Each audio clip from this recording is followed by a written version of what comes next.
ময়দা ও ডিম দিয়ে তৈরি মুচমুচে রসালো পাতা পিঠা। এই পিঠাটা খেতে কিন্তু ভীষণ কুড়মুড়ে ও মজার হয়।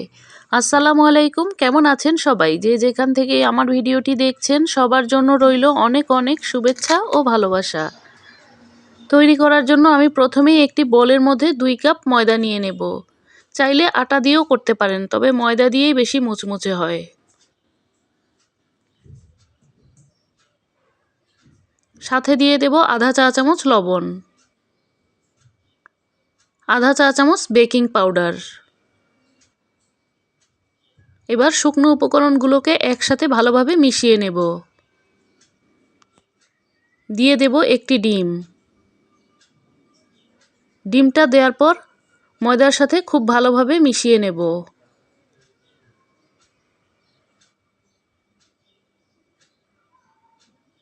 তারপর অল্প অল্প পানি দিয়ে আমি একটা ডো তৈরি করে নেব। রুটি পরোটার যেমন ডোটা তৈরি করতে হয় একটু শক্ত করে, সেই রকম করেই ডোটাকে তৈরি করে নেব।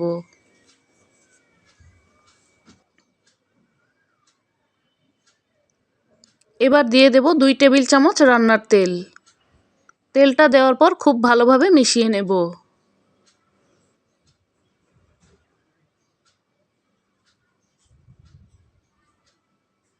ডোটা মিশিয়ে নেওয়ার পর দেখতে এই রকম হয়েছে। এখন ডোটাকে আমি 10 মিনিটের জন্য একপাশে রেখে দেব। এদিকে চুলায় আরেকটি প্যান বসিয়ে দিয়ে দেব 1 কাপ চিনি, 1 কাপ পানি।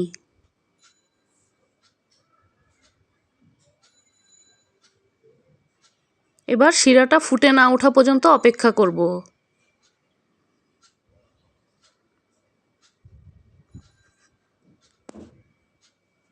শিরাটা খুব ভালোভাবে ফুটে ওঠার পর 1 মিনিটের মতো জাল করে নেব। এবার চুলাটাকে বন্ধ করে দেব। চুলাটা বন্ধ করে দেওয়ার পর এইরকম 1 টুকরো লেবুর রস দিয়ে দেব, যেন শিরাটা চিটচিটে না হয়। লেবুর রসটা দেওয়ার পর শিরার সাথে খুব ভালোভাবে মিশিয়ে দেব। 10 মিনিট পর এই ডোটা থেকে আমি কিছুটা নিয়ে নেব। রুটি পরোটা যেই মাপের হয় ঠিক সেই মাপের করে আমি ডোটাকে নেব। এবার রুটি বেলে নেব। রুটি বেলতে কিন্তু সবাই পারে, এজন্য খুব ভালোভাবে দেখালাম না।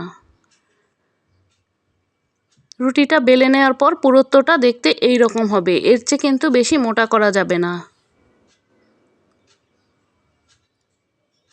এবার আমি একটি পিৎজা কাটার দিয়ে 4-5টা কেটে 4 কোনা করে নেব। চাইলে আপনারা এখানে একটি ধারালো ছুরিও নিতে পারেন।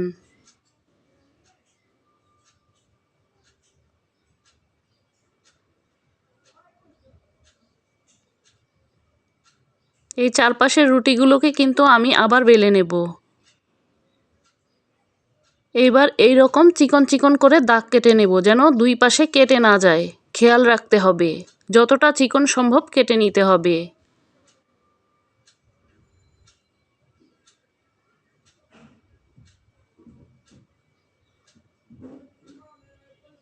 দেখে বুঝে নেবেন কিভাবে করছি।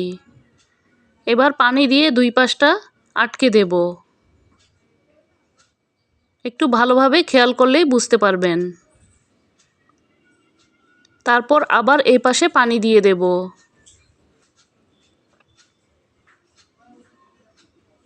এবার আরও একটা ভাঁজ দিয়ে দেব।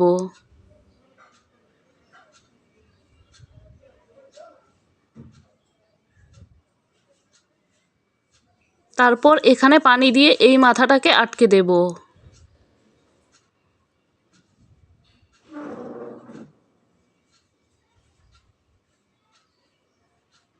উল্টে নিয়ে তারপর ওই মাথাটাতে পানি দেব।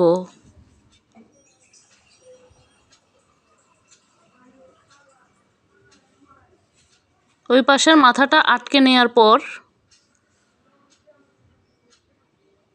তারপর এইভাবে করে একটা প্যাঁচ দিয়ে দেব। দেখে নিশ্চয়ই বুঝতে পারছেন কিভাবে করেছি।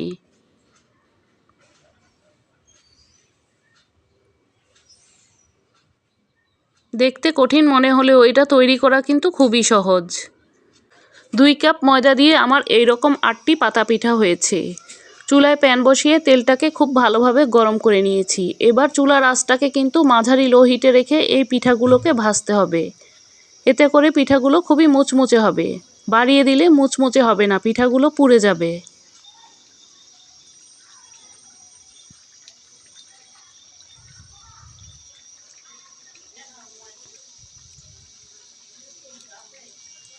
উল্টে পাল্টে আমি পিঠাগুলোকে খুব সুন্দরভাবে ভেজে নেব।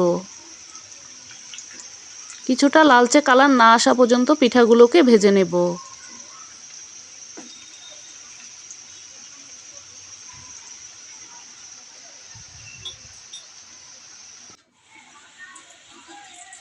যখন এইরকম একটা কালার চলে আসবে তখন আমি এই পাতা পিঠাগুলোকে তুলে নেব।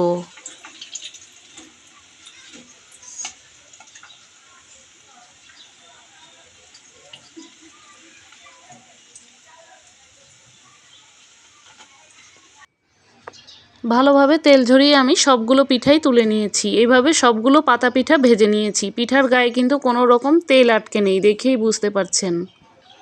এবার শিরার মধ্যে দিয়ে দেব। শিরাটা যদি ঠান্ডা হয়ে যায় তাহলে শিরাটাকে কুসুম গরম করে নিতে হবে। ঠান্ডা শিরার মধ্যে কিন্তু পিঠাগুলো দেয়া যাবে না। পিঠাগুলো দেওয়ার পর 1 মিনিটের মতো এই শিরাটার মধ্যে রাখতে হবে।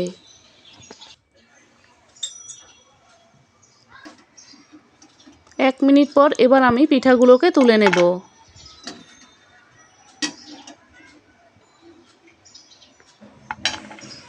সবগুলো পিঠাকে আমি একইভাবে শিরার মধ্যে ডুবিয়ে নিয়েছি।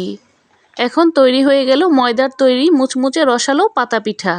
এই পিঠাটা তৈরি করা কিন্তু খুবই সহজ, খেতেও কিন্তু ভীষণ ভালো লাগে। যারা মুচমুচে খাবার পছন্দ করেন তাদের কাছে এই পিঠাটা খুবই ভালো লাগবে। চাইলে একবার তৈরি করে দেখতে পারেন। আবারও দেখা হবে নতুন কোনো রেসিপি নিয়ে।